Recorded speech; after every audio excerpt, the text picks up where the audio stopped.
Assalamualaikum warahmatullahi wabarakatuh. Alhamdulillahi rabbil alamin.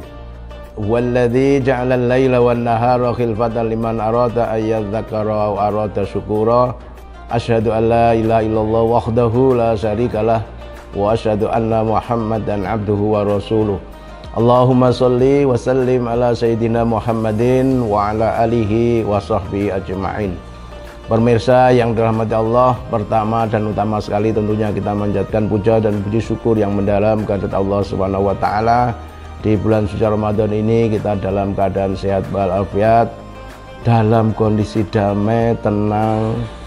Tidak boleh jadi seperti saudara kita di Palestina yang boleh jadi dia puasa berlama-lama sebelumnya dan puasa dalam kondisi penderitaan yang sangat berat.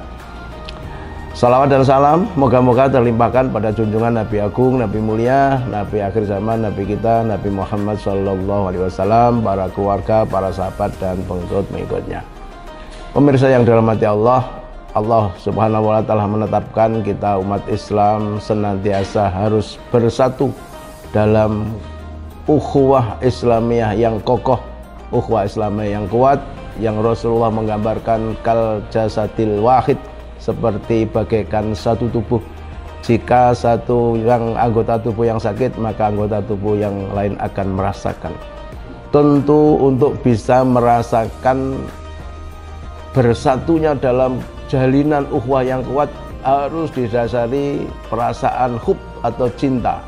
Cinta sesama muslim, cinta yang memang diajarkan kita harus saling mencintai sesama muslim. La yu'minu ahadukum hatta yuhibbu li akhihi kama yuhibbu li nafsi.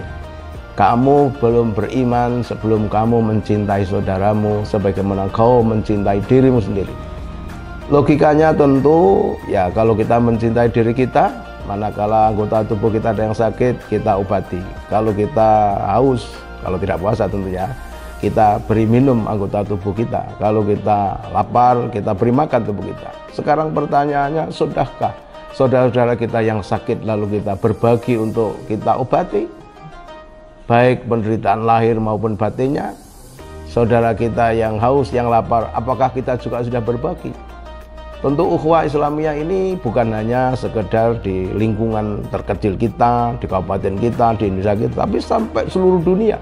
Karena saudara kita di Palestina pun, di Gaza pun, itu saudara kita yang tentu bagian dari kalau dia menderita, kita juga harus merasakan penderitaan itu.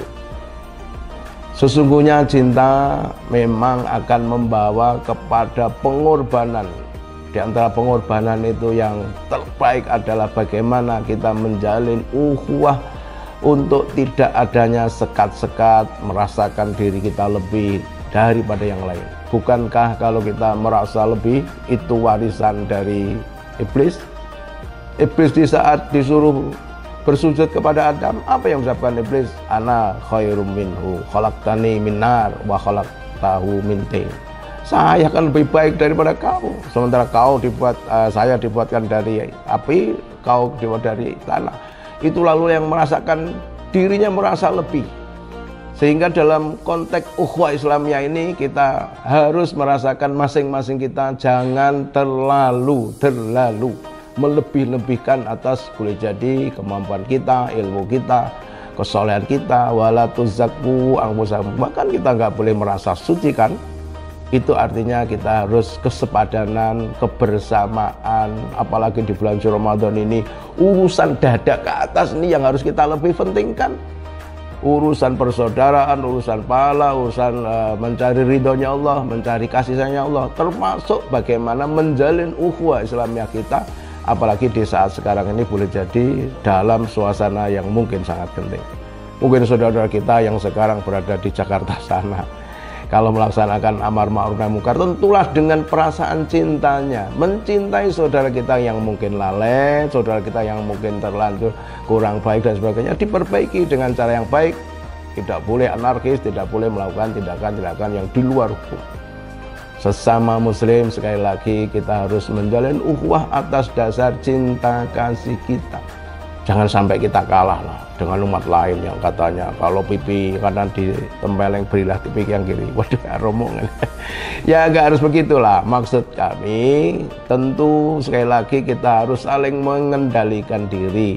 Dengan perasaan cinta itu akan tumbuh persaudaraan yang luar biasa, yang seperti dulu bagaimana Rasulullah mempersatukan kaum Ansor dan Muhajirin. Nah, itu yang menjadi gambaran kita. Betapa amat sangat luar biasanya persaudaraan mereka dibangun atas cinta kepada Allah, cinta kepada Rasul, cinta kepada agama Islam. Yang itu sebagai amanah dalam Quran Surat At-Taubah ayat 24 itu. Artinya cinta nomor 1, nomor wahid tentu hanya pada Allah, nomor 2 pada Rasul kita, dia kepada wajihadin fisabilillah, lalu kepada sama muslim.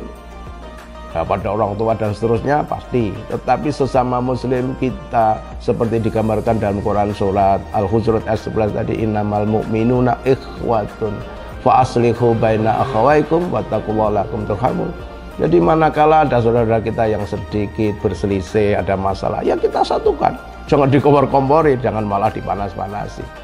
Moga-moga di bulan suci yang penuh berkah ini, bulan suci yang penuh dengan kedamaian kita di Indonesia ini, bulan suci yang memang seharusnya hati kita menjadi teduh, menjadi tenang, damai. Mari kita ciptakan suasana ukhuwah Islamiyah kita antar sesama muslim, apapun ormasnya, apapun latar belakang politiknya, untuk bersatu dalam naungan ridho Allah. Karena kalau kita tidak bersatu, ancamannya berat. Wala takunu kalladzina tafarraqu wa ikhtalafu min ba'di ma ja'ahumul bayyinat wa ulaika lahum adzabun alim.